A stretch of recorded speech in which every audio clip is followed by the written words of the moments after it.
Kembali lagi di Cerita Cinta Channel. Jangan lupa like, comment, and subscribe ya. Terima kasih. Hes, ngapain berdiri aja? Masuk, tuh ada mama di dalam, ucap Dea sambil bisik-bisik, takut mama mertuanya dengar. Mau kemana? Bukannya langsung masuk, Daniel malah bertanya. Pria itu masih menatap Dea, mengamati dari atas sampai bawah. Gak seperti biasanya, tuh wajahnya diamplas atau diapain, kok jadi glowing gitu, batin Daniel. Bukannya mau kemana, tapi capek habis dari mana-mana, jeletuk Dea kemudian berbalik. Sudah pulang, sapa mama. Iya mah, Daniel pun mendekati mamanya dan duduk di sebelahnya. Mama seharian ini seneng banget bisa jalan-jalan sama anak perempuan mama. Daniel hanya tersenyum simpul. Mamanya itu memang sudah senang sekali dengan Dea sejak gadis itu kecil. Hingga perjodohan ini tercetus padahal dia masih kuliah dan baru saja menginjak usia 20 tahun. Daniel sampai heran apa bagusnya Dea hingga mamanya tidak suka dengan Dara.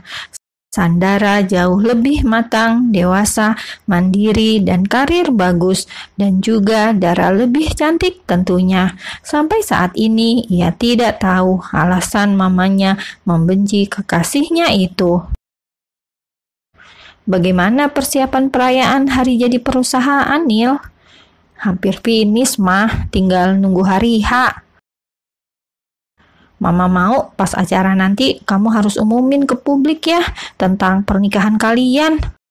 Dia masih kuliah mah dan lagi nanti privasinya keganggu. Iya kan Dea? Daniel melirik ke arah Dea. Mama mau tiap hari Dea dibuntutin wartawan, tambah Daniel. Mama mulai berpikir, iya juga. Dia bakalan tidak lagi punya ruang bebas. Pasti ada saja media yang mengulik kehidupan putra dan menantunya itu. Batin mama. Ya sudah, terserah kamu saja. Sedangkan Dea, gadis itu hanya diam saja, tidak menyimak. Bukan karena tidak tertarik, dia hanya kelelahan. Seharian diajak Mama Rosi jalan-jalan membuat ia kecapean. Mama Rosi melihat hal itu. Dia pasti capek ya. Ya sudah, istirahat di kamar saja sayang. Mama masih mau bicara sama Daniel, ucap Mama dengan lembut. Kesempatan dia memang ingin merebahkan tubuhnya. Gak apa-apa mah. Gak apa-apa sayang. Mama Rosi mengangguk dan melempar senyum teduhnya pada Dea. Dia pun langsung bergegas menuju kamar. Baru beberapa langkah, ia ingat ada mama. Ia tidak boleh ketahuan tidur di kamar terpisah. Tanpa pengetahuan Daniel, dia langsung saja masuk ke kamar suaminya. Empuk banget sih, gak adil. Ranjangnya beda sama di kamar sebelah. Garutu Dea.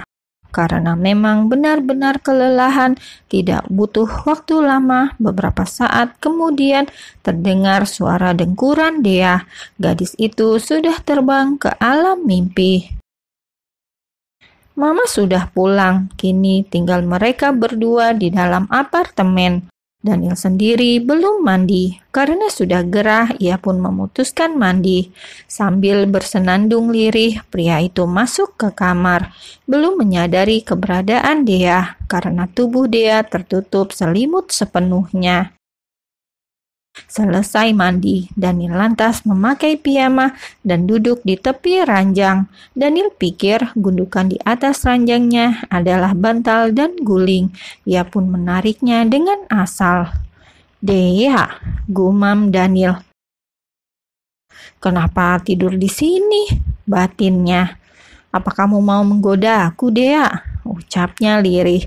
Bibir Daniel langsung mengulas senyum. Ia tersenyum tak jelas. Sudah mirip orang gila di pinggir jalan. Cantik sih, tapi... Buk.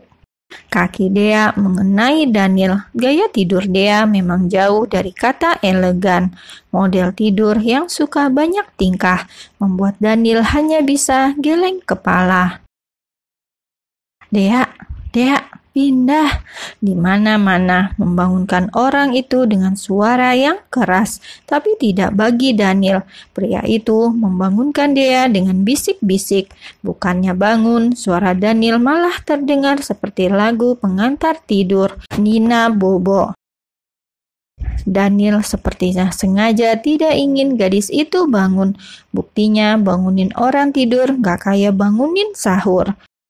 Tengah malam, Daniel sudah terlelap sambil menatap wajah Dea, sedangkan Dea, gadis itu bangun karena merasa lapar.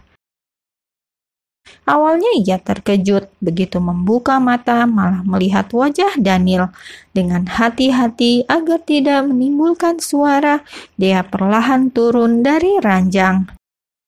Kenapa tadi nggak dibangunin? Pikir Dea. Sekilas ia menoleh, dilihatnya Daniel masih tidur dengan lelap. Sampai di dapur, ia mencari makanan. Dea tersenyum.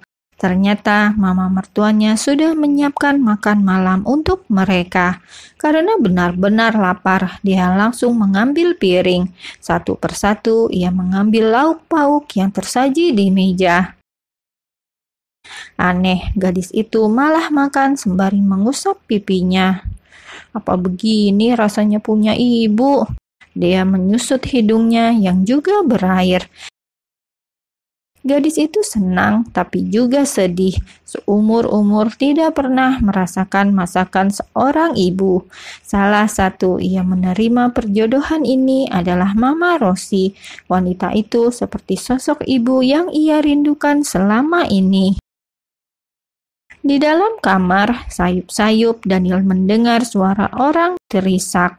Tidak mungkin itu tangisan Kunti tengah malam. Dilihatnya dia sudah tidak ada. Daniel pun akhirnya keluar kamar. Suara bersumber dari dapur, lampunya nyala terang. Pasti Dea, pikir Daniel. Mengapa menangis? Apa hari ini mama membuatnya tertekan? Batin Daniel sambil terus melangkah mendekati Dea. Dea, sapa Daniel sambil menepuk pundak istrinya. Dea langsung kelabakan. Dengan asal ia mengambil lap meja dan mengusap ingusnya.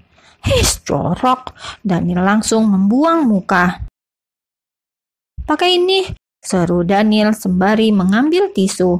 Ada apa? Tanya Daniel kemudian. Dea menggeleng. Gadis itu tidak pernah membagi kesedihan pada orang lain. Dea lebih nyaman menikmati kesedihannya seorang diri. Bahkan ayahnya saja tidak pernah tahu. Beberapa kali ia menangis semalaman karena merindukan sosok ibu. Ketika Dea berdiri dan meninggalkan Daniel, pria itu langsung mencegahnya. Dea, aku sedang bicara denganmu. Apa orang tuamu tak pernah mengajari bagaimana sikap sopan santun?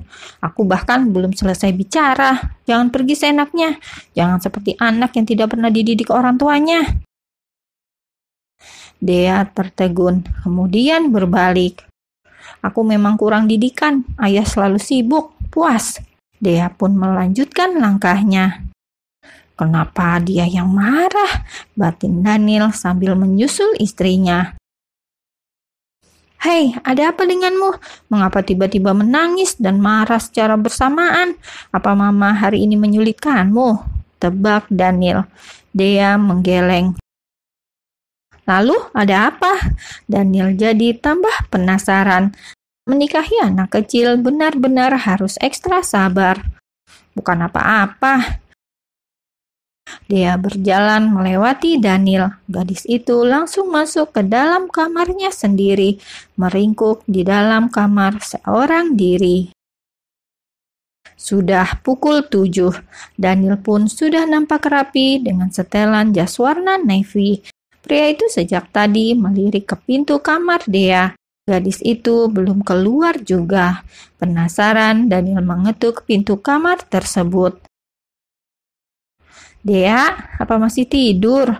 tanya Daniel sambil berdiri di muka pintu. Biasanya ia akan berangkat meskipun Dea belum keluar kamar. Hanya saja tidak dengan pagi ini. Tidak tahu mengapa hati Daniel merasa belum tenang kalau tidak melihat Dea pagi itu.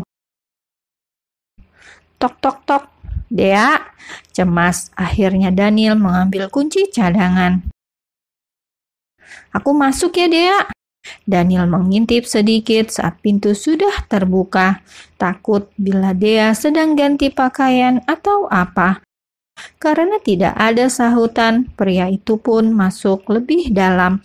Dilihatnya dia masih tidur sambil memeluk sebuah figura. Dengan perlahan, Daniel menarik figura yang berisi foto usang tersebut.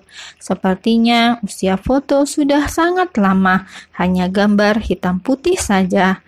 Daniel mengamati wajah di foto dengan seksama, seperti Dea versi jadul. Bibirnya yang semula tersenyum langsung berubah. Daniel seolah merasakan kesedihan Dea, sepertinya sang istri sedang merindukan ibunya.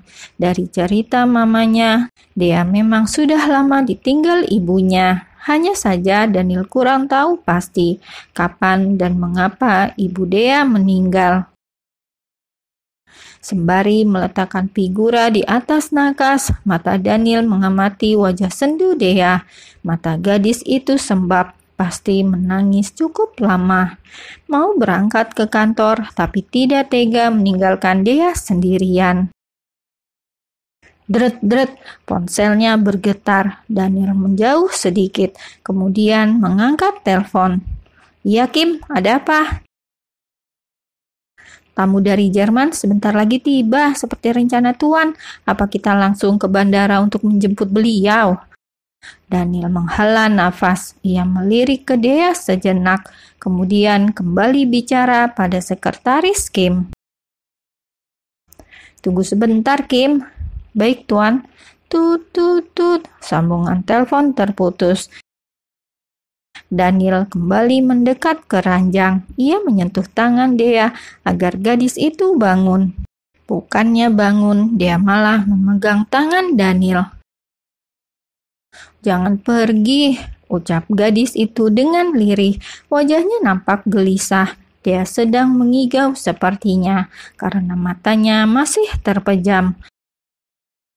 Melihat hal itu, Daniel memutuskan duduk di tepi ranjang, mengusap dahi Dea, menghilangkan kerut di kening gadis tersebut. Ada rona sendu di wajah keduanya. "Aku lebih suka melihatmu yang ceria, bandel, dan suka membantah daripada seperti ini," bisik Daniel pelan. Entah mendapat dorongan dari mana, tiba-tiba saja Daniel mendekatkan wajahnya. Saat hembusan nafas hangat menerpa wajahnya, Dea perlahan membuka mata. Ia terbelalak ketika melihat wajah Daniel sudah sangat dekat dengan wajahnya.